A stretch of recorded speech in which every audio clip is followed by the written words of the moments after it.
여러분 안녕하십니까? 지난주는 중간고사 대체 과제를 수행하시느라고 고생이 많으셨습니다. 그럼 지금부터 이번 주 강의를 시작하도록 하겠습니다. 미리 교재를 준비해 주시고 강의를 시청해 주시기 바라겠습니다. 이 그림은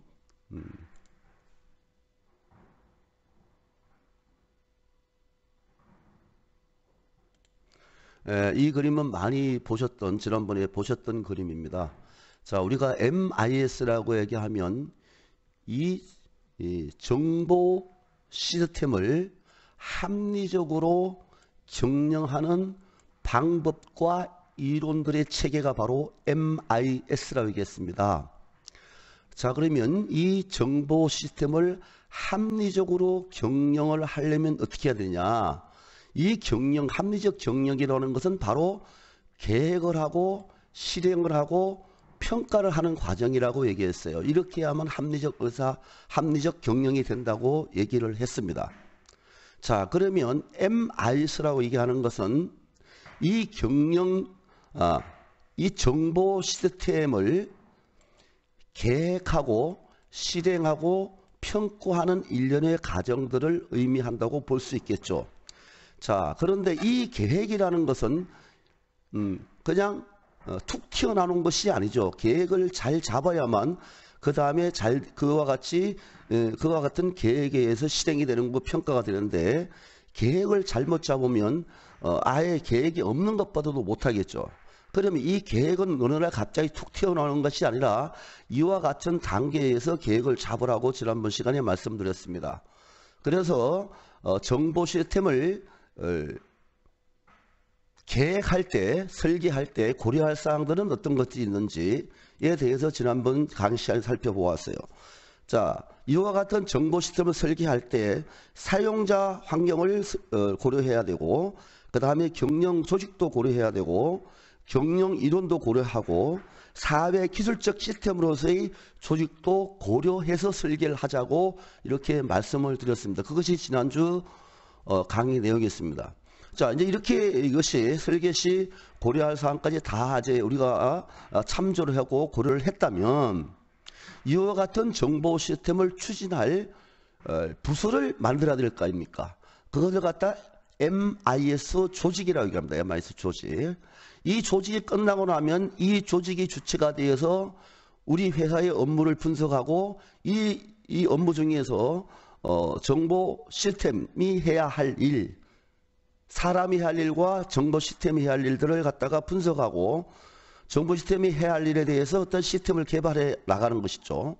거기에 됐으면 전체적인 우리 회사 방침이나 비전이나 이론과 결부시켜서 MIS 계획을 작성하게 되는 것입니다. 그리고 계획이 작성됐으면 실행하라고 평가하는 것, 그것이 MIS라고 말씀을 드렸습니다. 자, 그렇다면 지난번 시간에 설계 시 고려할 사항에 대해서 말씀을 드렸으니까 이번 시간에는 MIS 조직에 대해서, MIS 부서, 즉 정보 시스템 부서를 어떻게 조직하고 어떠한 형태로 둘 것이며 어떠한 위상과 어떠한 권한을 줄 것인가, 여기에 대해서 논의를 해봐야 되겠죠. 자, 그럼 이번 강의 시간, 자, 우리 교재 4장이 되겠습니다. 4장에 소개되어 있습니다. MIS 조직이라고 이렇게 소개되어 있습니다. 자, IS 조직, 즉 다시 말해서 정보 시스템 부서, 이게 뜻이죠. 정보 시스템 부서는 기업 정보 자원을 구성하고 있는 핵심 부서이죠. 핵심 부서이잖아요. IS 조직 내에 모든 기업의 정보 자원이 여기 다 들어가 있잖아요. 그리고 이와 같은 정보 시스템 부서, 즉 조직은 기업의 정보화를 어떻게 합니까? 계획하고 기획하고 그 다음에 운영하고 조정하는 등 정보화 업무를 실질적으로 추진하는 부서이죠. 그리고 이와 같은 부서로서 정보자원 관리의 주된 책임을 가지고 있는 부서가 바로 IS 부서, IS 조직이라고 우리가 얘기를 할 수 있을 것입니다. 자, 그렇다면 이와 같은 IS 조직 부서가 이름만 있고 아무 일을 하지 않는다면 없는 것보다 못하잖아요. 그래서 1절에서는 기업의 정보 자원을 효율적으로 관리하기 위한 IS의 조직 구조는 어떤 구조가 있으며 우리 회사는 어떤 구조를 택할 것인가, 또 이와 같은 IS 조직의 형태는 어떤 것이 있으며 우리 회사는 어떤 형태를 띠야만 정보 자원을 효율적으로 관리할 수 있는가를 알아보도록 하겠습니다. 그 다음에 2절에서는 IS 인력 자원의 직무 유형이 어떤 것들이 있고 이 사람들을 어떻게 캐리어를 관리해 줘야 될 것인가, 경력 방향이라든가, 그 다음에 이 사람들의 역량을 어떻게 개발해야 할 것인가, 이와 같은 역량 개발 방안 등에 대해서 고찰을 해보도록 하겠습니다. 다음에 3절에서는 경영 혁신, 우리 회사의 어떤 혁신, 회사의 혁신을 리드할 수 있는 IS 조직 혁신 유형과 역량 요인, 그리고 그와 같은 혁신의 결과 어떠한 성과가 올 수 있는가에 대해서 고찰해 보는 것이 MIS 조직 파트에서 해야 할 일입니다. 자, 그래서 세 가지 파트로 나눠서 설명을 드릴 것이고 오늘은 1절의 내용에 중점을 두고 강의를 드릴 것입니다. 지금 여러분들은 MIS라는 생소한 과목을 지금 들으시기 때문에 상당히 좀 용어가 서툴고 생소하고 이런 것들이 많을 것입니다. 이럴 때는 다시 한번 동영상 강의를 다시 한번 시청하시면 빠진 부분이 이해되면서 좀씩 더 이해가 될 겁니다. 왕도가 없습니다. 자주 들으세요. 지금 만약에 우리가 대면으로 강의를 한다면 한 번 놓치게 되면, 놓쳐서 이해를 못하게 되면 계속 이해가 안 되지만 이 동영상 강의는 잘 이해가 안 되는 부분은 거기를 계속 읽으시면 몇 번 들으시면 충분히 이해가 될 거라고 믿습니다. 이번 중간고사 대체 과제 제출한 걸 보면서도 개인차가 상당히 있는 것으로 저는 생각을 했습니다. 강의를 듣지 않고 답안을 작성할 수 없고 또 강의를 듣지 않고 이 MIS라는 과목을 이해할 수가 없습니다.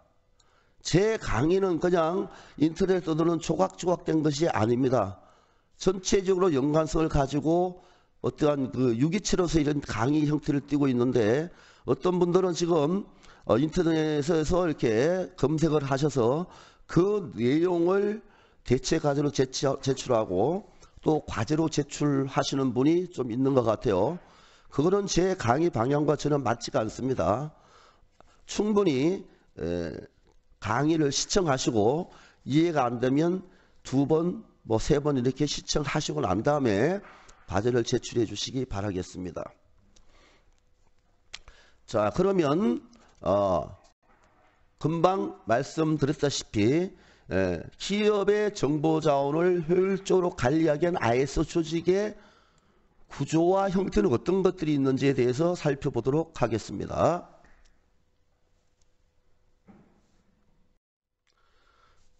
자, 타이틀은 MIS의 조직 및 형태로 했습니다. 먼저 조직의 구조입니다. 조직의 구조를 살펴보는데 즉 정보 시스템 조직 부서의 문제는 어떻게 조직할까의 문제는 전체 조직에서 우리 회사의 조직이 가령 총무부, 그 다음에 마케팅부, 그 다음에 무슨 관리부, 생산부 이렇게 있다고 칩시다. 여기에 바로 또 무슨 부서가 들어가야 됩니까? IS 부서가 있어야 될 거 아닙니까? 이 IS 부서를 전체 조직에서 IS 조직의 위치를 어느 위치에 둘 것인가? 그 다음 형태는 어떤 형태로 둘 것인가? 또 IS 조직을 가령 사장 밑에 직속 구조로 직속 기관으로 둔다면 이 조직의 내부 자체 구조를 어떻게 설계할 것인가의 문제입니다. 자, 3가지죠. 그렇죠? 조직의 위치를 어디다 둘 것인가? 형태를 어떤 형태로 할 것인가? 내부 자체를 어떻게 설계할 것인가? 이것이 IS 조직의 문제 3가지 중에 하나입니다. 자, 그러면 이와 같은 위치와 구조 변화 과정을 보면 맨 처음에 정보 시스템 부서의 기능이 상당히 저하됐던 과거에는 단순한 하위 계층에 두었죠. 이 위치를. 그래서 위치와 형태는 하위 위치에 두고 주로 자료 처리 형태의 도구적 수단에서 시작했던 것입니다. 즉 각 기능 부서의 최하위 작업자나 종업원들이 자기의 일을 쉽게 손쉽게 처리하기 위해서 대량의 자료를 쉽고 빠르게 처리하기 위해서 썼던 것이 바로 IS라고 했으니까 여기에서 이제 경영 활동의 주 활동과 PDS죠. 그 주 활동과 지원 활동을 모두 지원하는 전사적 도구의 형태를 거쳤고 그러니까 중간 위치 정도를 뒀겠죠. 그리고 최근에 와서는 기업의 새로운 사업 방향을 제시하는 위치와 형태로 바뀌고 있습니다. 이와 같은 조직 구조의 변화 과정을 한번 살펴보았는데 여기서 우리가 기억해야 할 사실은 정보 시스템을 조직하는 문제는 결과적으로 정보 시스템의 부서를 회사의 어느 위치, 어느 위상에 둘 것이냐, 그 다음에 이 형태는 중앙 집중으로 할 것이냐, 분산형으로 할 것이냐, 혼합형으로 할 것이냐, 좀 이따 말이죠. 그거를 결정해야 되고, 그 다음에 위상과 위치가 결정되었다면, 그럼 정보 시스템 부서 내부 조직은 뭐 부장급으로 할 거냐, 차장급으로 할 거냐, 그 밑에 몇 개의 부서를 둘 것이냐, 또 이것을 결정해야 될 거 아닙니까? 그것이 ISO 조직의 내부 자체의 구조라고 얘기를 할 수 있습니다. 자, 다음으로 넘어가도록 하겠습니다. 자, 그러면 조직의 구조 중에서도 MIS의 조직의 위치와 위상은 무엇에서 결정되는가에서 보도록 하겠습니다. 자, 정보 시스템의 성공적 구축과 정보 자원의 효율적 관리의 중요한 요소가 바로 뭡니까? 위치와 위상을 어떻게 두냐에 따라서 성공적 구축이 될 수도 있고 실패할 수도 있고 또 정보 자원을 효율적으로 관리할 수도 있고 관리 못할 수도 또 있다 이 말입니다. 즉 다시 말해서 정보 시스템 부서의 인원은 무척 많은데 이 사람들에게 아무런 권한을 주지 않는다면 그리고 또 위상 자체도 그거 귀찮은 정도로 위상을 만들어 버린다면 성공적으로 구축이 안 되겠죠. 그리고 정보 자원도 효율적으로 관리가 안 되겠죠. 그 뜻입니다. 그러면 위치와 위상을 결정짓는 요소들은 바로 이 세 가지로 요약해 볼 수가 있을 거예요. 1, 2, 3을 했으니까. 즉 CIO 많이 들어봤죠? Chief Information Office의 약자입니다. 이 앞자 Chief Information Office 즉 최고 정보 관리자. 정보 관리자 중에서 최고 인자를 갖다가 CIO라고 합니다. 이 사람의 지위를 어디에다 둘 것이냐? 회장과 CEO와 똑같은 동등한 위치에 둘 것이냐? 아니면 부사장과 같은 위치에 둘 것이냐? 이것이 위상을 결정하는 중요한 요소가 되겠죠. 또 CIA 보고 체계를 어떻게 만들 것이냐? CIA가 직접 사장에게 보고하도록 할 것이냐? 아니면 각 기능 부서장에게 보고하도록 할 것이냐? 이 보고 체계도 분명하게 위상을 결정짓는 중요한 요소가 되겠죠. 그 다음에 CEO의 마인드입니다. CEO는 바로 Chief Executive Office의 약자, 앞에 자를 딴 것이겠죠.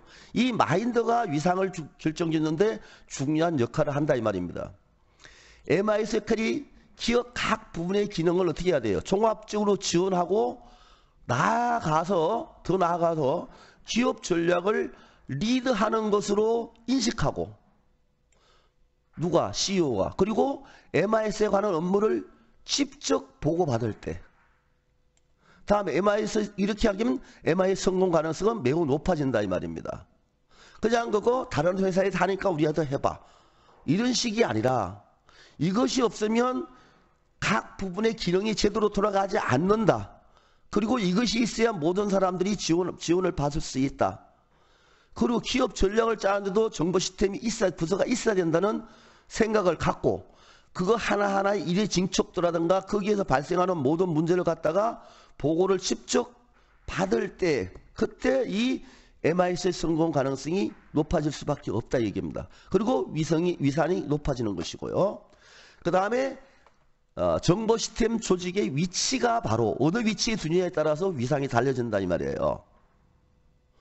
자, MIS의 역할과 기능을 결정해주고 조직원들의 IS에 대한 이해와 지원 정도의 영향을 미칠 수밖에 없겠죠. IS 조직의 위치가 어디에 두느냐에 따라서. 즉 다시 말해 이렇게 우리가 피라미드 구도로 이렇게 돼 있다고 그랬는데 이렇게 세 단계로 나눠야 되겠죠. 여기에다가 IS 부서를 여기다 둬버리면 여기에 있는 사람들이 다 무시해서 얘기를 듣지 않을 거 아닙니까? 자, 여기다가 만약에 뒀다. 이 계통 여기다 뒀다면 어떻게 될까요? 이 사람들이 여기에 다 관심을 가지고 서로 협력해서 일을 할 수밖에 없을 것이에요. 그래서 이 위치가 중요하다 이 말입니다. 자, 그러면 이제 조직에서 이 정보 시스템 부서를 어디에다 둘 것인가, 어디에 둘 것인가에 대해서 한번 보도록 하겠습니다. 자, 차지한 위치, 우리 교재 4-1을 참조해 보시면 되겠습니다. 빨리 IS 조직의 기업에 차지할 수 있는 위치, 그림 4-1을 참조해 주시기 바라겠습니다. 자, 저도 볼 테니까 여러분도 4-1을 빨리 찾아보시기 바랍니다. 자, 124페이지에 나와 있네요. 124페이지에요. 자, 거기 제가 그림을 그려놨습니다. 그래서 자, 여기서 제가 빨갛게 표시한 것이 바로 빨갛게 표시하고 빨간 화살표로 표시한 게 바로 IS 부서 위치를 얘기하는 것입니다. 자, 사장 바로 밑에 별도의 서비스 기능을 가진 기능으로서 IS 부서를 둘 수 있을 것입니다. 혹은 부사장 밑에 이렇게 스텝 기능으로서의 스텝 기능으로서 라인 기능의 스텝 기능으로서 별도의 서비스 기능 부서를 이렇게 둘 수도 있어요. 그리고 이렇게 두지 않고 모든 부서의 기능 부서들과 같이 협력을 하는 의미에서 독립부서로 두고서 여기 기능부서들을 이렇게 지원하게 만들 수 있는 이와 같은 방법도 있다 이 말입니다.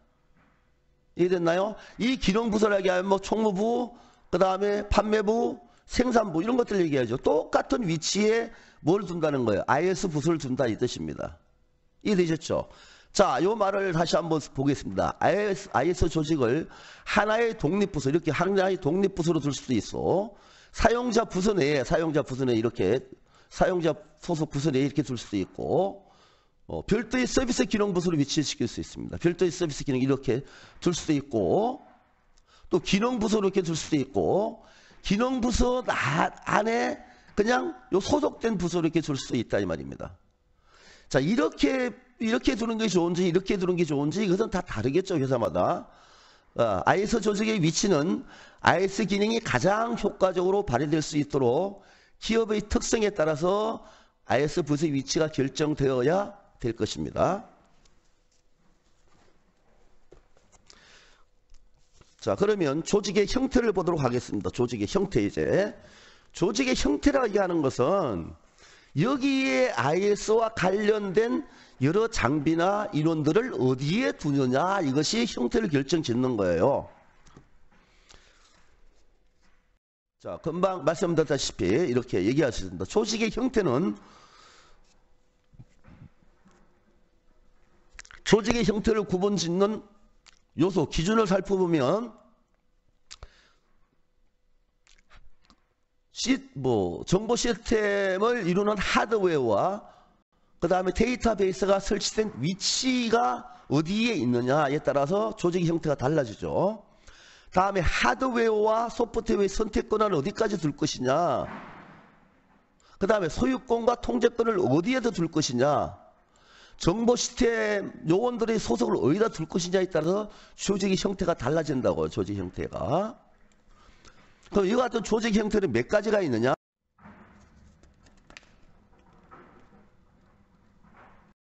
자, 이 최근의 경향은 혼합형인 연방형이 대세를 이뤘다고 말씀드렸고, 이와 같은 IS 조직 형태와 관계없이 중앙부서에서 관리할 핵심 요소들은 중앙부서에서 관리해야 된다는 얘기입니다. 그것이 우리 교재 125페이지에서 127페이지 나와 있으니까 참조해 주시기 바라겠습니다.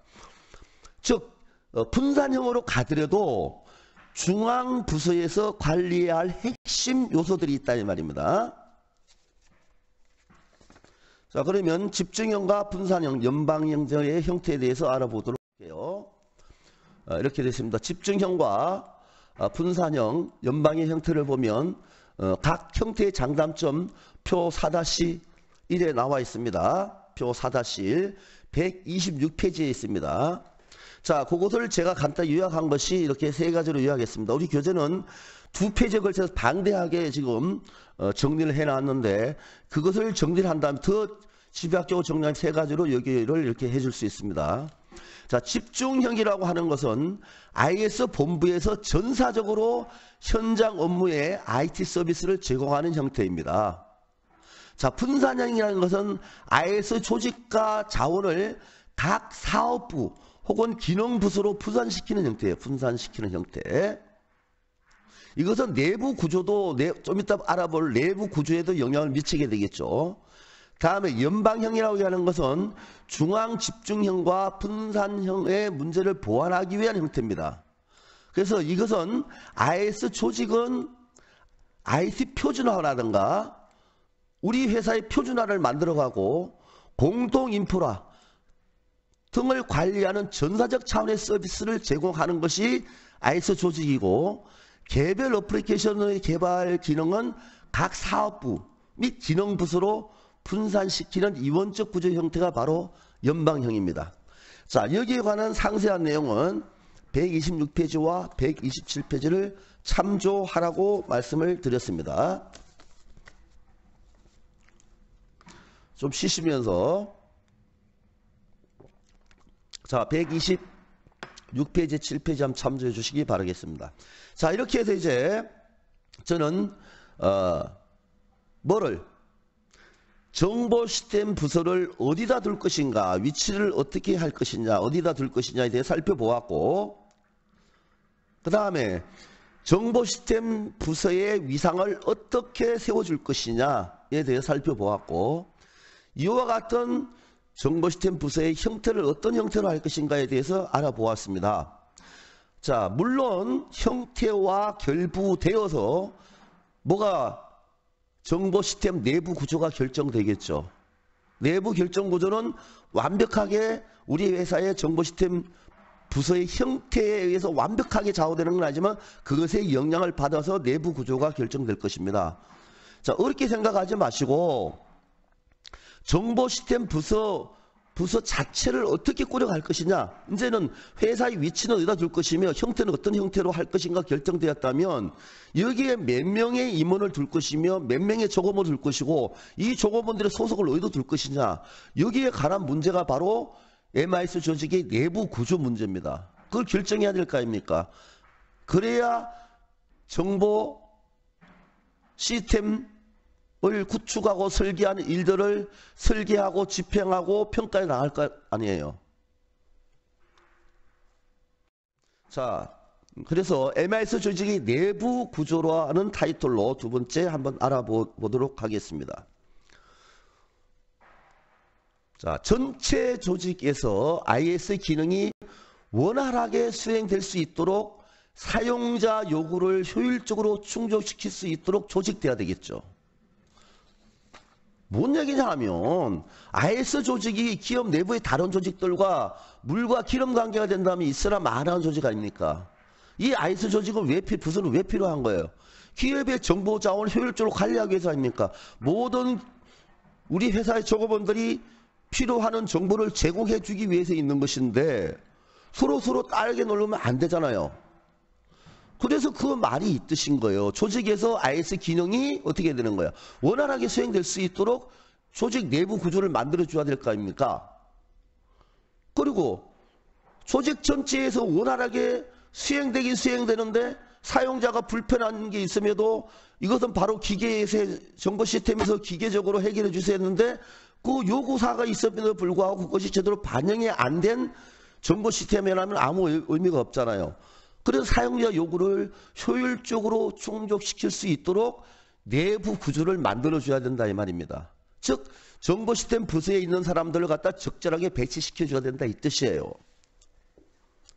자, 그러면 이와 같은 ISO 조직 구조에 영향을 미치는 요소가 어떤 것들이 있는지는 우리 교재 128페이지에 나와 있습니다. 잘 보시기 바랍니다. 이거 다 설명드릴 수가 없어요. 이런 것도 읽어보면 되는 거니까 별로 어렵지 않으니까 큰 맥락만 설명을 드립니다. 그러니까 여러분들은 지금까지 교재를 준비 안 하셨다면 지금이라도 바로 준비해 주시기 바라겠습니다. 자, 그러면 이제 조직 내부 구조는 어떻게 결정할 것이냐?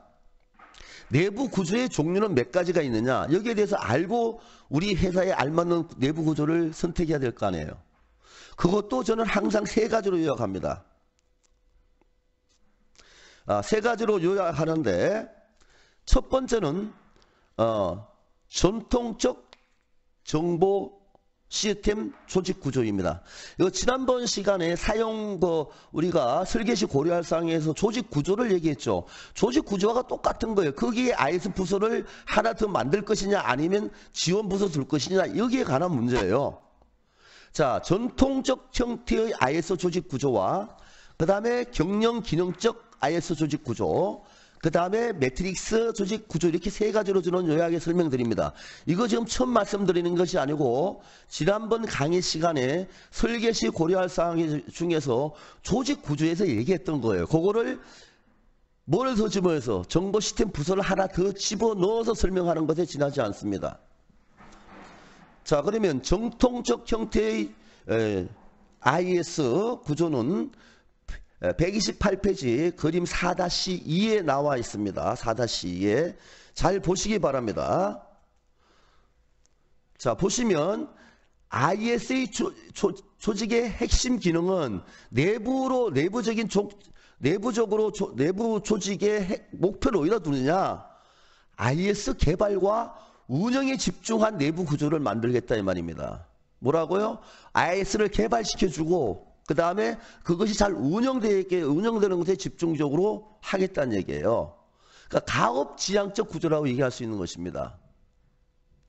자, 표를 보시면 기업 전체적으로 하나의 IS 부서를 둡니다. 독립적으로. CIO라고 있죠. 그 맨 위에. 자, 그 밑에 부서를 두는 거예요. IS 부서를 또. 부서의 기능을 뭐 하는 부서와 시스템을 개발하는 부서와 운영하는 부서에 중점을 두고 그 다음에 전반적으로 여기에 포커스를 두되 우리 회사에서 일어나는 일들 이거를 지금 가지고 있는 어떤 정보체계 아에서 이용하다 보니까 어느 부서에서 문제가 발생됐다. 그러면 그와 같은 기술을 지원하는 부서를 하나 두고 그 다음에 그 백그라운드에 IS를 기획하고 전략을 짜는 부서를 운영하는 형태입니다. 크게 몇 가지입니까? 네 가지 부서를 두겠다는 것이에요. 뭐예요? 독립적으로. 뭐 밑에? CIO라는 것은 CEO가 아닙니다. 뭐라고 했어요? Chief Information Officer라고 했으니까 최고 정보 경영자. 이해됐나요? 그걸 독립적으로 그 밑에다가 몇 개의 부서를 두겠다. 4개의 부서를 두는데 어디에 포커스를 맞춘다. 뭐와? 시스템 개발과 운영에 포커스를 두겠다 이 말입니다. 자, 이것은 바로 뭡니까? 뭐로 하기 위해서? 전문화를 시켜주기 위해서. 뭐의 전문화예요? 정보 부서의 요원들의 전문화를 시켜주는 거에 목적이 있는 것이고 비용의 효율성에 초점을 둔 것이 바로 전통적 형태의 IS 조직 구조입니다. 따라서 이 사람들은 들어와서 나갈 때까지 온전히 무엇밖에 안 해요? 정보 시스템 업무밖에 안 해요. 그와 같은 기술밖에 안 해. 그래서 IS 전문가들은 뭐예요?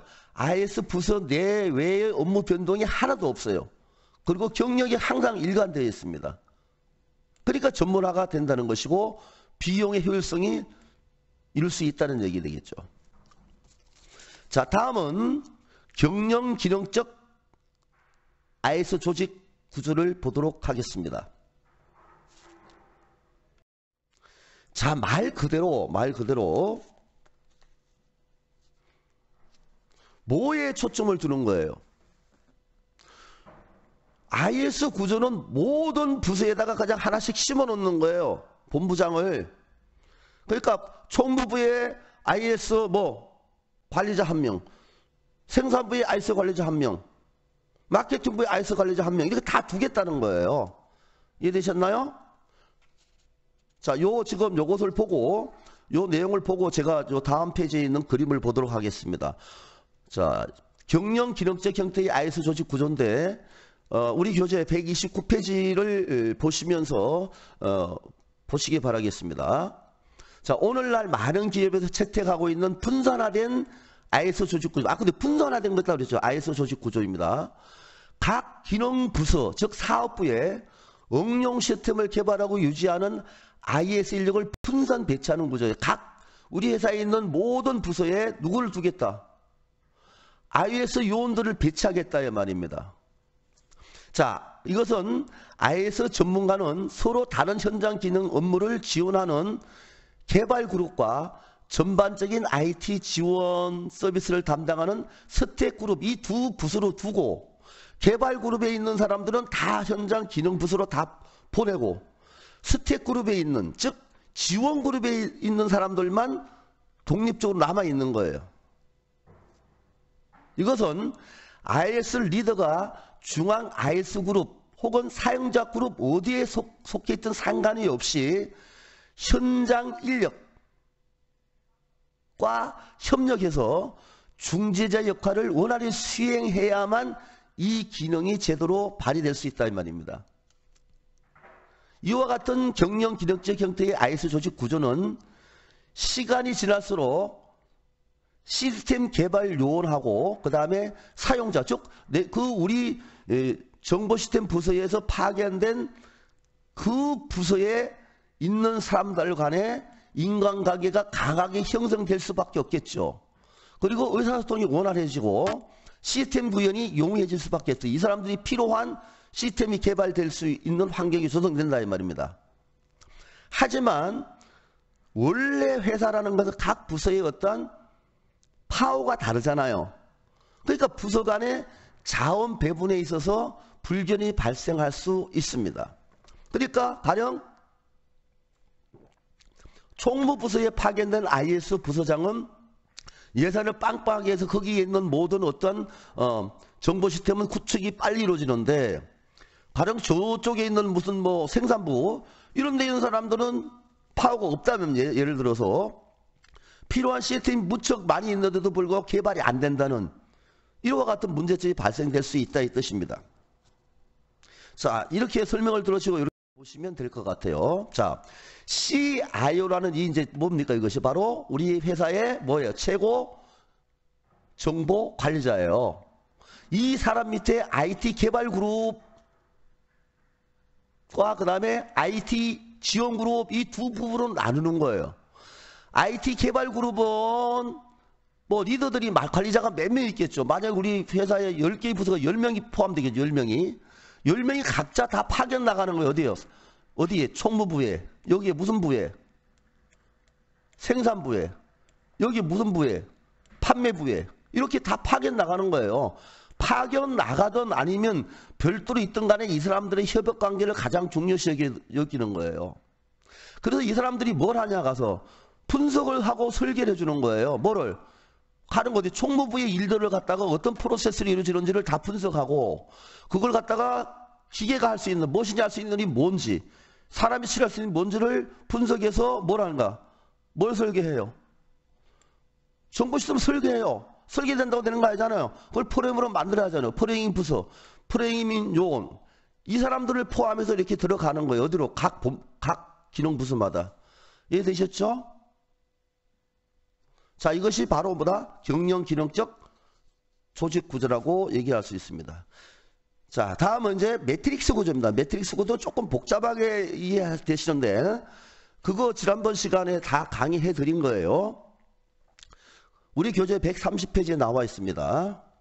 자, 먼저 제가 요약한 것을 보고 그 다음에 그림을 보도록 하겠습니다. 매트릭스 IS 조직 구조는 사용자 부서의 서비스의 질과 IS 관리 효율성 간의 균형을 유지하기 위한 조직 구조예요. 자, 사용자 부서에서도 만족하고, 그 다음에 우리 정보 시스템 자체의 어떤 효율성도 같이 이루어 나가겠다는 그와 같은 구조가 바로 매트릭스 조직 구조입니다. 자, 중앙에는 이와 같은 이 매트릭스 조직 구조는 중앙에 시스템 개발 관리자와 운영 관리자 그리고 기술 서비스 관리자를 두고 이 세 개를 두는 거예요. 뭐 밑에 CIO 밑에 이 세 개 부서장이 있는 거예요. 시스템 개발 관리 본부장, 운영 본부 관리장, 기술 서비스 본부 관리장, 본부장 이렇게 세 개의 부서장을 두는 거예요. 그런데 이 사람들은 이제 운영 관리자, 그 다음에 서비스 관리자 이거는 회사 전체 일과 그 다음에 회사 전략과 관계를 가지고 움직이고 이 시스템 개발 관리자가 어디에? 각 기능부서의 누구와? 부서장과 즉 총무부장과 시스템 개발 관리부장이 협업을 해서 어디 총무부에 일을 해 나가겠다 이 말입니다. 이해되셨나요? 자, 그래서 그렇게 두고 시스템 관리자가 분야별 관리자 즉 부서장에게 기술적 지도나 조정 그리고 표준화 등을 지원하는 구조가 바로 매트릭스 조직 구조입니다. 좀 이따 그림에서 보이다시피 따로따로 움직이는 거예요. 시스템 정보 부서와 그 다음에 기능 부서는 같은 울타리 속에 있지만 서로 따로 움직이면서 어떤 일이 생겼을 때 그와 같은 일을 동시에 같이 팀을 만들어서 해나가는 구조예요. 매트릭스 구조는. 그래서 시스템 관리자와 협업 부서장 밑에는 독자적으로 누구 밑에는 협업 부서장 밑에는 프로젝트 관리자를 두고 시스템 관리자 밑에는 프로그래밍 관리자를 두고 또 프로젝트 관리자 밑에는 프로젝트 리더를 두고 프로그래밍 관리자 밑에는 분석팀과 프로그래밍 팀을 두는 형태가 바로 매트릭스 조직 구조입니다. 자, 이와 같은 이렇게 CIO 밑에 이렇게 있죠. 시스템 개발 관리자, 그 다음에 운영 관리자, 기술 서비스 관리 이렇게 세 개를 두는 거예요.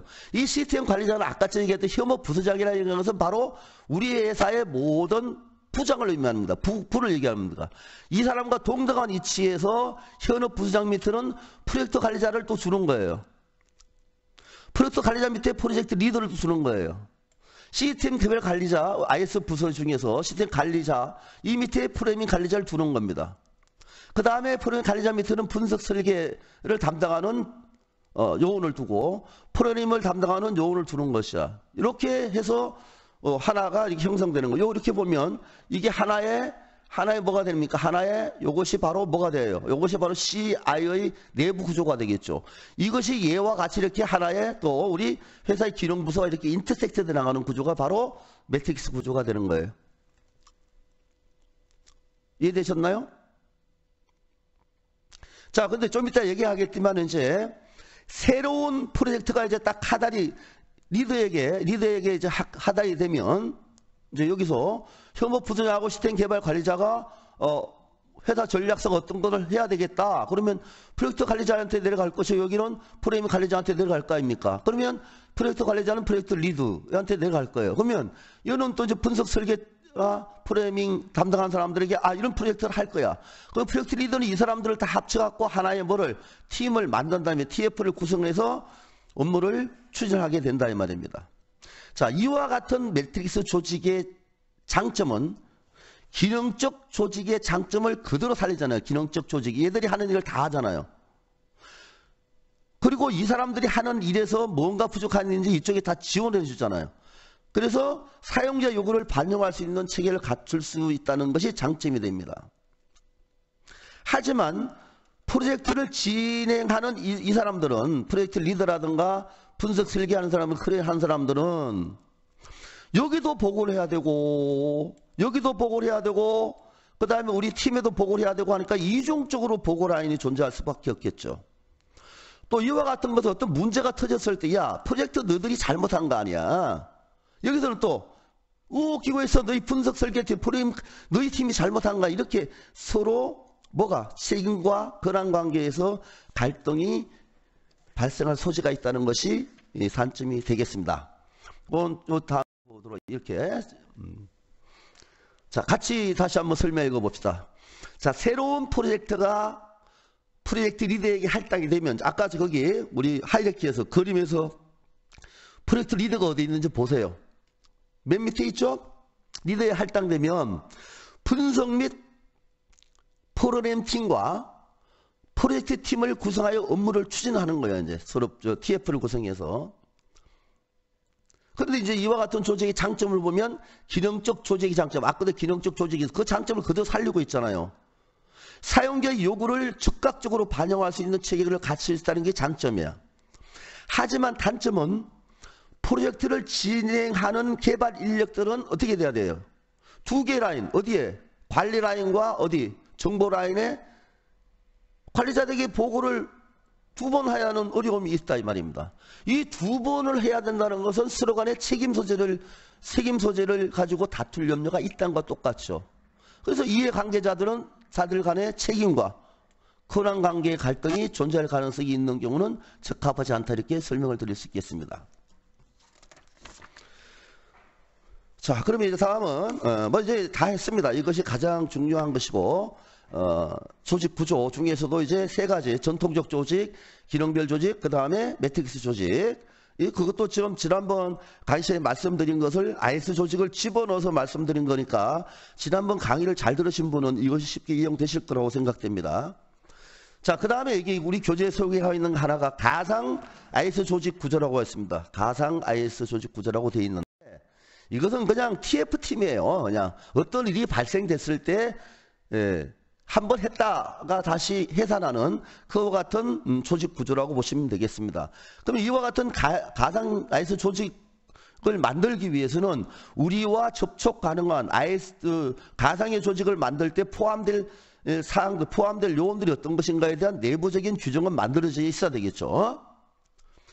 자, 이 가상 IS 조직 구조는 최종 사용자를 보다 신속하고 조직을 움직이려면 힘들잖아요. 신속하기 위해 TF가 있는 겁니다. 그 다음에 적극적이고 심도 있게 지원하는 IS 조직 구조입니다. 원래 TF라니 그런 거예요. 신속하게 처리할 필요없을 타스크 포스 팀이 형성되잖아요. 그리고 어떤 문제가 있을 때 보다도 적극적으로 처리하겠다는 뜻에서 TF를 구성하잖아요. 그 다음에 그냥 슬슬 넘길 것이 아니라 이 문제가 뭔지 아주 깊숙이 파고들기 위해서 TF를 구성하잖아요. 그러니까 가상 IS 조직은 바로 TF 조직이 IS 조직의 한 형태로서의 TF 조직이다 이 뜻이에요. 이해되셨나요? 자, 이것은 기업 내외의 IS 전문가들로 구성된 하나의 팀, 타스크 포스 팀이 특정 비즈니스 프로세스, 즉 특정 비즈니스 프로세스라 얘기하는 것은 우리 회사에 왜 이와 같은 성과가 나지 않았을까? 이걸 좀 개선해보자. 개선하기 위해서는 어떻게 해야 될까? 정보 시스템 부서에서의 역할이 별로 없었다. 그러면 그런가? 그 프로세스를 어떻게 하면 될까? 그걸 지원하게 하는 프로젝트를 기반으로 하는 조직 구조예요. 이것은 131페이지에 나와 있습니다. 이 130페이지에 있는 것이 바로 바이블이 아닙니다. 이게 정통이 아니고 어떤 회사에는 다른 사람을 집어넣을 수도 있고 어떤 회사는 이걸 뺄 수 있는 거예요. 들어갈 거 다 들어간 것이 바로 131페이지에 나와 있는 그림이라고 보시면 될 거예요. 자, 여튼간에 가상정보시스템 팀은 프로젝트를 수행하는 데 요구되는 각 분야의 전문가가 들어가야 됩니다. 그 다음에 사용자 부서에 업무 전문가가 들어가야 돼요. 뭐가 가려운지, 뭐 때문에 이 타스크포스를 만들었는지, 어떤 요구가 있었을까 아닙니까? 그 업무 전문가가 들어가야 돼요. 그 부서에. 다음에 고객의 입장을 대면 고객이 들어가야 되고, 벤더는 뭐예요? 벤더 공급자. 이거 우리 회사에서 개선하고 싶은데 너희들 이렇게 원자재를 납품해 줄 수 있어? 이 부품을 납품해 줄 수 있어? 벤더들도 들어가야 되겠죠. 이렇게 이런 것들을 구성, 이 기본이 들어갑니다. 이렇게 기본적인 요소로 들어갈 수 있다는 얘기입니다. 자, 팀은 항시적으로 존재하면서 지원할 수 있지만 프로젝트가 종료되면 해체되었다가 새로운 프로젝트의 팀원으로 참여할 수도 있게 되는 것입니다. 이 장점이라는 것은 조직의 경계를 넘는다는 거예요. 조직의 경계를 넘어 외부 전문가들이 포함된다는 특징과 개방적이라는 것이고 상호작용적인 팀 중심의 조직으로 사용자 부서의 요구를 적극적으로 수용하고 신속하고 융통성 있게 문제를 해결할 수 있는 조직이 바로 가상 ISO 조직이라고 보시면 되겠습니다. 이것은 어느 회사에는 있을 수도 있고 없을 수도 있지만 이와 같은 최소한의 기본적인 매뉴얼은 만들어져 있어야 될 걸로 생각이 듭니다. 자, 그 다음에 이제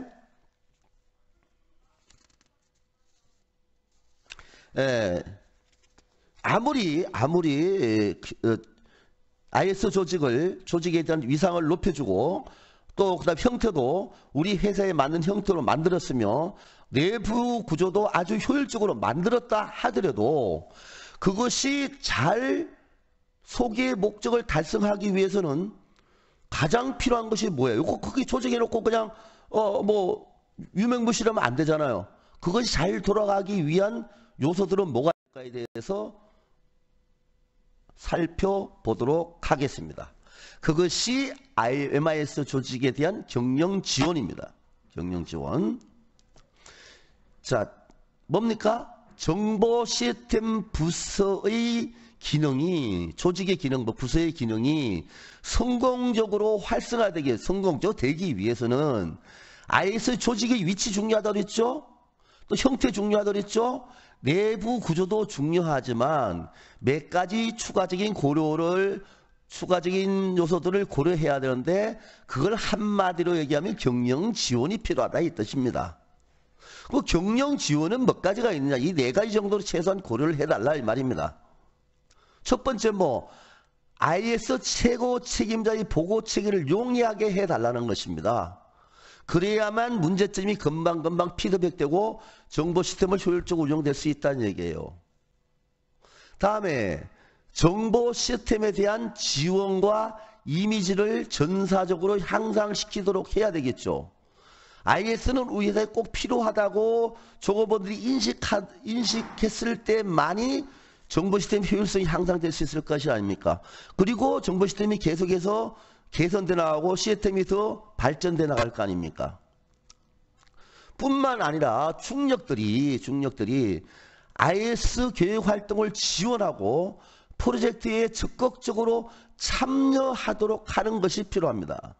중력들은 맨날 골프나 치러 다니고 아니면 사우나에 가서 있고 IS가 뭔지도 모르고 너희들아 교육 열심히 해. 그리고 그런 프로젝트 있으니까 너 가서 해봐. 이러면 안 된다고. 내가 직접 뛰어들어서 시험도 해보고 그 다음에 문제점이 뭔지 옆에 들어보기도 하고 그리고 그것을 이용하는 시스템을 이용하는 사람보다 내가 더 잘 이용할 수 있는 기능도 익히는 것. 그것이 필요하다 이것입니다. 그래서 최근에 바로 최고 경영자란 말을 CEO란 말로 바꾸는 이유가 그거 아닙니까? CEO와 최고 경영자의 차이는 뭐예요? 내가 그 분야에 나는 전문가야. 그 현장에서 일하는 기능을 가진 그 사람보다 기능이 내가 더 뛰어난 것이 CEO예요. 이해되셨나요? 그래서 최근에 강조되고 있는 것이 영어로 커미트먼트 아닙니까? 같이 참여해보는 거, 인발버먼트 하는 거. 이것이 바로 경영의 시작이라고 할 수 있는 것입니다. 여튼 간에 그렇고요. 그 다음에 경영 환경의 변화에 따라서 융통성 있고 신속하게 환경은 항상 다이나믹하게 변화한다고 그랬죠. 환경은. IS에 관한 의사결정을 수행하기 위한 조직과 기구 등의 제도적 장치를 마련하는 것이 또 선행돼야 된다 이 뜻입니다. 그럼 이렇게 두리뭉실하게 조직 및 기구 등의 제도적 장치를 마련해라. 이러면 어떻게 할 수 있겠어요? 그래서 제가 이 5가지 정도는 대충 한번 잠정적으로 어떠한 규정 같은 걸 만들어 놓아라. 이렇게 요약할 수 있다고 뒤에 5가지로 요약을 했습니다.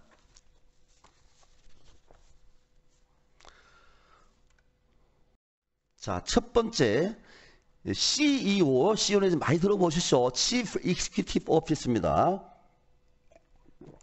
치프는 추장이란 뜻인데 최고란 뜻이면 되겠어요. 추장이니 그 회사에서 그 말에서 최고니까 치프는 최고가 됐고, 익스큐티브는 뭐 관리란 뜻이니까 최고 경영자가 오피스 그걸 담당한 일을 하는 사람들이니까 최고 경영자라 되겠죠. 이 CEO의 지원 활동을 제도화해 놓는 어떤 규정이 있어야 된다 얘기예요. 자, 그래서 IS 기능과 역할에 대한 최고 경영의 태도와 행동은 바로 IS 성공적인 활동이 매우 중요하다고 앞에도 누누이 말씀드렸어요. 그렇죠? 그럼 최고 경영자의 바람직한 역할은 무엇인지 132페이지에 나와 있습니다. 여하튼 간에 이런 CEO의 지원 활동이 제도화될 수 있도록 회사의 어느 문구에 집어넣어 놓자 이 말입니다. 이해되셨죠?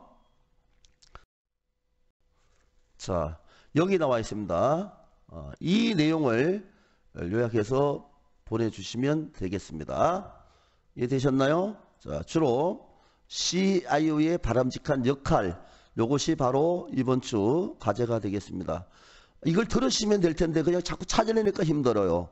그리고 여기 보면 다 제가 얘기를 해놨잖아요. 여기요. 135페이지 보면 우리 교재 135에 다 나와 있습니다. 이 내용을 들으시고 135페이지를 한 번 더 읽으시면 완벽하게 이해될 거라고 믿습니다. 자, 또 장시간 동안 들으시느라 고생 많으셨고 과제 수행하시느라 고생도 많으신 거 알고 있습니다. 이렇게 함으로써 여러분들은 한 단계 더 성장된 걸로 저는 판단이 됩니다. 맨 처음에 과제에 제출하신 거와 시간이 지나면서 과제 제출하는 과제 제출한 것을 분석해 보면 훨씬 더 퀄리티가 좋아진 것을 느낄 수 있습니다. 좀 더 고생하시고 분발해 주시기 바라겠습니다. 다음 주에 다시 만나도록 하겠습니다. 감사합니다.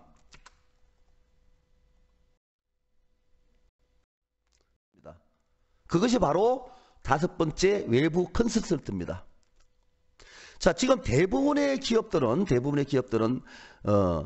IS 프로젝트의 성공적 수행을 위해서 조직원들을 지원해주는 뭘 하고 있어요? 외부 전문가의 자문을 받고 있어요. 자문위원들 많이 있잖아요. 그리고 또 뭐 사회이사 많이 있잖아요. 이런 것들이에요. 그래서 누구를 대상으로? 뭐 조직원들인데 주로 조직원들 중에서 IS를 책임지고 있는 책임자라든가 IT 조정위원회라든가 프로젝트 팀장 등을 대상으로 해서 자문을 받도록 해놓는 어떠한 그런 규정들을 회사에 둬라 이 뜻입니다.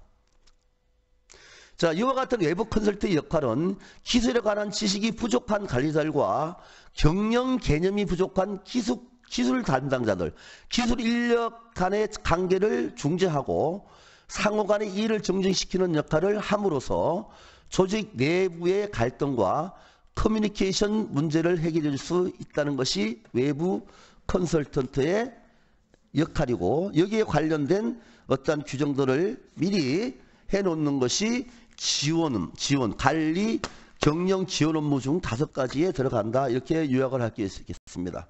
자, 오늘은 조금 또 천천히 됐나요? 어떻게 이렇게 시간이 많이 갔네요 벌써.